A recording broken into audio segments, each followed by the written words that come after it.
ആവശ്യമില്ലാത്ത ട്രേഡ്സൊക്കെ മാർക്കറ്റിൽ നിന്ന് ഒഴിവാക്കിയിട്ട് എപ്പോഴും നമ്മളുടെ A+ സെറ്റപ്പിന് മാത്രം ഫോക്കസ് ചെയ്യുക. ആൻഡ് പിന്നെ ഒരു കാര്യം കൂടെ പറയാനുള്ളത്, ഇപ്പോഴും ഒരു ട്രേഡ് ചെയ്യുമ്പോൾ ജേണൽ എഴുതി വെക്കുക. നിങ്ങളുടെ വിന്നിങ് ട്രേഡ് ജേണൽ ചെയ്യണമെന്ന് നിർബന്ധമില്ല, പക്ഷേ ലോസിങ് ട്രേഡ്സ് ജേണൽ ചെയ്ത് കഴിഞ്ഞാൽ നിങ്ങൾക്ക് കൂടുതൽ ഇനി വരുന്ന മിസ്റ്റേക്സ് കവർ ചെയ്യാനായിട്ട് ആ ലോസിങ് ട്രേഡ്സിൻ്റെ ജേണൽസ് നിങ്ങളെ ഹെൽപ്പ് ചെയ്യും. Hi all, welcome to pre and post market analysis. It's me Rahul Basheer, your forex mentor. So നമുക്ക് നമ്മളുടെ ഇന്നത്തെ മാർക്കറ്റ് അനലൈസിലേക്ക് പോവാം. സോ നമ്മൾ ഈ ഒരു ഏരിയയിൽ വെച്ചിട്ടാണ് ഇന്നലെ മാർക്കറ്റ് അനലൈസ് ചെയ്തത്. നമ്മൾ ഇന്നലെ ഈ ഒരു ഏരിയ ഒരു സെൽ ചാൻസ് ഉള്ളൊരു ഏരിയ എന്ന് പറഞ്ഞിട്ടുണ്ടായിരുന്നു. അതിൻ്റെ അഗെയിൻ ഇതിന് മുകളിലേക്ക് പോകണമെന്നുണ്ടെങ്കിൽ ഈ കാണുന്ന ഒരു സപ്ലൈ ഏരിയയും ഒരു സെൽ ടെൻഡൻസി ഉള്ള ഏരിയ എന്ന് പറഞ്ഞിട്ടുണ്ടായിരുന്നു. അതുപോലെ തന്നെ പ്രൈസ് ആ ഏരിയയിലേക്ക് വന്നതിന് ശേഷം നമുക്ക് നല്ലൊരു സെല്ലിൽ അവിടെ നിന്ന് ഓപ്പർച്യൂണിറ്റി കിട്ടി. ഇപ്പോൾ നോക്കുകയാണെന്നുണ്ടെങ്കിൽ ഒരു ഇൻസൈഡ് സ്ട്രക്ചർ ആയിട്ടുള്ള ഒരു 1 അവറിൻ്റെ ലിക്വിഡിറ്റി എടുത്തിട്ടാണ് പ്രൈസ് നിൽക്കുന്നത്.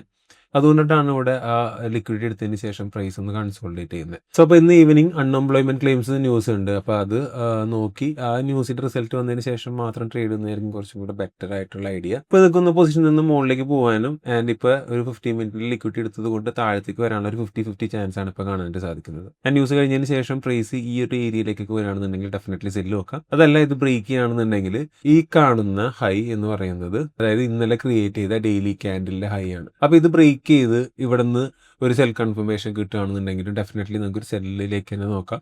കാരണം മാർക്കറ്റ് ടോട്ടലി ഒരു സെൽ ഡോമിനൻസ് ആണ് കാണിച്ചുകൊണ്ടിരിക്കുന്നത്. അപ്പോൾ ഒരു ക്ലിയർ ആയിട്ടുള്ള സെൽ സെറ്റപ്പ് കിട്ടിക്കഴിഞ്ഞാൽ നമുക്ക് ആ സെല്ലിലേക്ക് തന്നെ പോവാം. ബൈ എടുക്കുമ്പോൾ എപ്പോഴും റിസ്ക് കുറച്ചെടുക്കുക, റീസെൻ്റ് ആയിട്ടുള്ള രീതിയിൽ TP ബുക്ക് ചെയ്യുക, മാറുകയായിരിക്കും ഏറ്റവും ബെറ്റർ. അണ്ടിൽ നമുക്കൊരു ക്ലിയർ ഒരു ബയാസ് വരുന്നവരെ നമുക്ക് അങ്ങനെ ചെയ്യുന്നതായിരിക്കും ഏറ്റവും ബെസ്റ്റ്.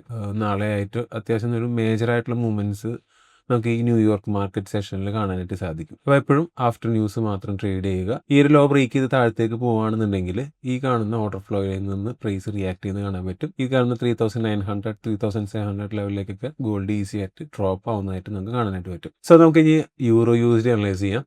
നമ്മൾ USD കഴിഞ്ഞ ദിവസം പറഞ്ഞിട്ടുണ്ടായിരുന്നു ഒരു കൺസോൾഡേറ്റ് ചെയ്തായിരുന്നു പ്രൈസ് നിന്നിരുന്നത് അല്ലേ. അതിനുശേഷം ഇവിടെ നോക്കുകയാണെന്നുണ്ടെങ്കിൽ നമ്മൾ കഴിഞ്ഞ വീഡിയോകളിലായിട്ട് പറഞ്ഞിട്ടുണ്ടായിരുന്നു ഈ ഒരു ഹൈ ലിക്വിഡേറ്റ് ചെയ്യുകയാണെന്നുണ്ടെങ്കിൽ ഡെഫിനറ്റ്ലി നമുക്ക് അവിടെ നിന്നൊരു സെൽ ഓപ്പർച്യൂണിറ്റി കിട്ടുകയാണെന്നുണ്ടെങ്കിൽ നോക്കാമെന്ന് പറഞ്ഞിട്ടുണ്ടായിരുന്നു. ആൻഡ് പ്രൈസ് ആ ഏരിയയിൽ എത്തുന്നതിന് ശേഷം ഇവിടെ കൺസോൾഡേറ്റ് ചെയ്തുകൊണ്ടിരിക്കുകയാണ്. സോ ഇവിടെ ഒരു പ്രോപ്പറായിട്ടൊരു 15 മിനിറ്റിൽ സ്ട്രക്ചർ താഴത്തേക്ക് ബ്രേക്ക് ചെയ്യുന്നുണ്ടെങ്കിൽ മാത്രം സെല്ലിലേക്ക് പോവുക. അല്ലാന്നുണ്ടെങ്കിൽ ഈ കാണുന്ന ഒരു ഹൈ ടൈം ഫ്രെയിമിന്റെ ഫെയർ വാല്യൂ ഗ്യാപ്പിലേക്ക് പോയി ആ ഫെയർ വാല്യൂ ഗ്യാപ്പ് ഫില്ല് ചെയ്യാനുള്ള ചാൻസസും ഇവിടെ കാണുന്നുണ്ട്. ഇത് ഇവിടെ നിന്ന് സെല്ല് കിട്ടിയാലും നോക്കാം, ബെസ്റ്റ് ഏരിയ തന്നെയാണ്. ഇവിടെ നിന്ന് ഒരു ഈ ഒരു ഹൈ ബ്രേക്ക് ചെയ്ത് ഒരു ബോഡി ക്ലോസ് ഒക്കെ വെക്കണമെന്നുണ്ടെങ്കിൽ ഈ ഒരു ഏരിയ വരെ ബൈ ടാർഗറ്റും ചെയ്യാവുന്നതാണ്. ആൻഡ് ഇവിടെ നിന്ന് ഒരു സെല്ല് ഓപ്പർച്യൂണിറ്റി ആണ് നിങ്ങൾക്ക് കിട്ടുന്നുണ്ടെങ്കിൽ ഡെഫിനറ്റ്ലി നിങ്ങൾക്ക് ഈ കാണുന്ന 1.12946 എന്നുള്ള ലെവൽ വരെ ഒരു സെല്ല് തന്നെ ലോങ് ടൈമിലേക്ക് ഹോൾഡ് ചെയ്യാനായിട്ട് സാധിക്കും. Plan your trade with a proper setups. ആവശ്യമില്ലാത്ത ട്രേഡ്സ് ഒക്കെ മാർക്കറ്റിൽ നിന്ന് ഒഴിവാക്കിയിട്ട് എപ്പോഴും നമ്മളുടെ A+ സെറ്റപ്പിന് മാത്രം ഫോക്കസ് ചെയ്യുക.